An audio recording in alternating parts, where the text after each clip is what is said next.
A mom is now taking action because the school refused to, even though the school was aware of racial bullying against her own child.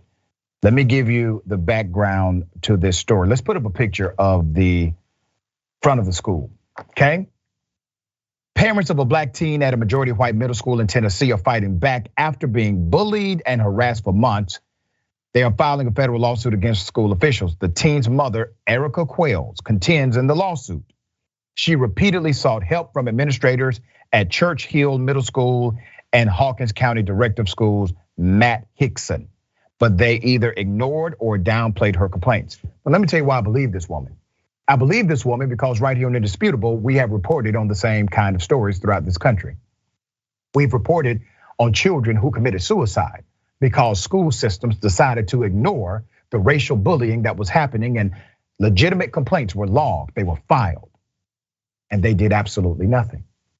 So now you have a parent who's being proactive and bringing this to the forefront of the federal courts. Qualls' son was regularly subjected to a pervasive, racially hostile school environment in which he was referred to by the N-word, subjected to a barrage of other racial epithets, such as monkey, shown hate-based depictions of the KKK or of a KKK member holding a torch and a noose, taunted as the brunt of a slave auction, chased and ridiculed with a stuffed monkey, and shown depictions of African Americans characters being stabbed and shot. That's all in the lawsuit. This happened over a period of time. While the mom is complaining and filing reports and trying to get answers and remedy from the administration, it is continuing to pile on this child. In the first incident detailed in the lawsuit, the child was sitting in class when a white student walked in, shoved the child and yelled, "Fight me, you black monkey." Qualls' son ignored the white student, but he persisted. While eating lunch that same day in the school cafeteria, the same white student yelled at Qualls' son from across the cafeteria, calling him the N-word and the B-word. Qualls alleges that this incident occurred within hearing distance of school faculty, but no corrective action was taken by any of the school staff. Near the end of the school day, the same white student stalked Qualls' son through the gym and out the back exit of the school building. While Qualls' son was on his way to football practice, the same white student yelled, "Come back here, N-word." And when Qualls' son turned around, the white student slapped him in the face. After the students were separated, the white student was sent home while Qualls' son was sent to the administrator's office as if he did something wrong. Let's put up a picture of the first administrator I'm going to expose here, okay?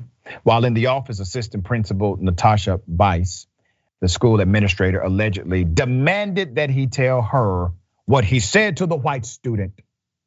"What did you say to him to make him call you the N-word and slap you in your face and bully you today? And why didn't he just walk away?" She also demanded to know what names he called the white student to prompt him to use the N-word or cause him to come into the classroom and shove him. That's the administrator, according to the lawsuit, who posed those dumbass questions to this child. The lawsuit also includes screenshots of proof, let's put that up, of the abuse, including a photograph taken from a Snapchat video posted by white students at the school with the caption, "Monkey chasing monkey." The video shows white students, one of whom was holding a stuffed monkey, taunting Qualls' son, who is biracial, as he sought to flee. They posted it on the internet. On March 14th, 2022, while walking the hallways of Church Hill Middle School, a white male student began promoting what he referred to as the Monkey of the Month campaign. According to this school-wide campaign, the student who acted the most N-word would be elected Monkey of the Month. There is so much here, so many incidents, so many scenarios where this child was racially bullied and administration did nothing about it. I'm going to expose every single one of them, okay? When Qualls' son informed his mother of that incident, she immediately sent an email to the principal. His name is Scott Jones. Scott Jones, reporting the drawing and expressing concern about the incident, it was a racial drawing, and his impact on her son. Jones apologized but took no action against the white students who were involved in that racist bullying against her son. Let's go to the next guy. Qualls also reported the incidents to Hawkins County Director of School. That person's name is Matt Hickson.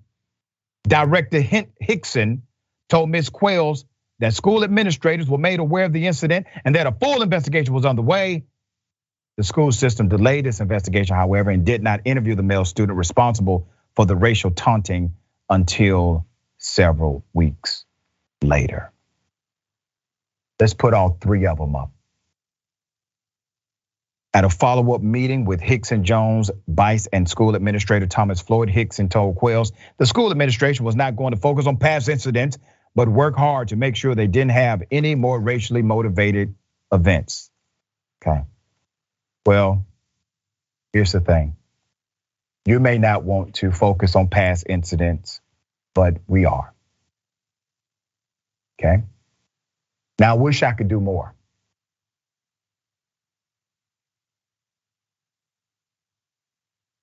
I wish I could do more.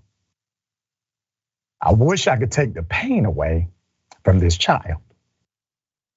But what I can do is expose the monsters who allowed the atmosphere to permeate around this beautiful young soul. I can bring some pain to this administration, and that's what I'm going to do. A.B, thoughts here? Yes, as a parent, it's hard to hear that this is the type of environment, that students have to learn in, right? On the one hand, I think that in regards to an investigation, it needs to come from an outside source, right? Because you cannot have people who are okay with racism, because this administration is okay with the racist acts that are going on. You can't have them investigate a situation like this because you're not going to be able to see the problem when you condone it. This is why we need to learn about critical race theory in our school so that the students understand why this type of behavior is not okay, why it's offensive, and the history of where it comes from. It's not funny. It's dangerous, and it causes so much trauma, not only within this boy, but the Black community in general. Right? We have faced this trauma for so long,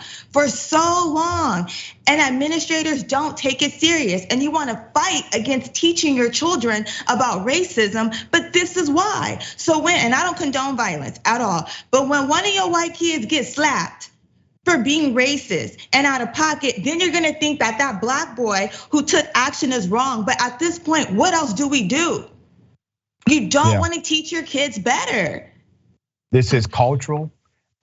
This kind of atmosphere only exists when there's a cultural dynamic.